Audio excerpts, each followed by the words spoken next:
கிருபை என்பது உங்களை பாவம் செய்ய தூண்டுறது இல்லைப்பா, பாவத்திலிருந்து வெளியே வர முடியாத உன்னைய தூக்கி விடுகிறது தான் தேவனுடைய கிருபை.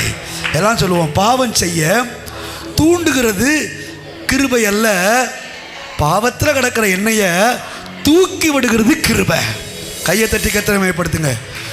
தூண்டி விடுகிறதுக்கும் தூக்கி விடுகிறதுக்கும் பெரிய வித்தியாசம் இருக்குது. நாங்கள் தூண்டி விடல, தூக்கி விடுகிறோம்.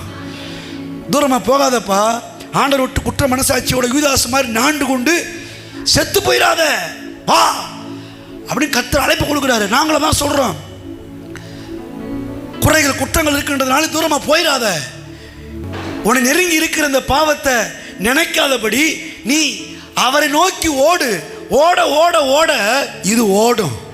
எத்தனை பேர் ஆமீன்றீங்க? இதுதான் கிருபையின் பிரசங்கமாகவே கிருபையின் பிரசங்கத்தை சரியாய் புரிந்து கொள்ளுங்கள்.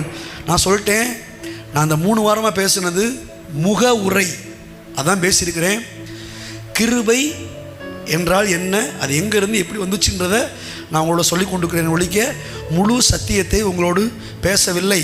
ஏற்கனவே 2 ஆண்டுகள் பேசியிருக்கிறேன். அப்பொழுது கூட முழுமையல்ல, மேலோட்டமாய் சொல்லியிருக்கிறேன். கிருபை என்பது அவ்வளோ ஆழமான சத்தியம்.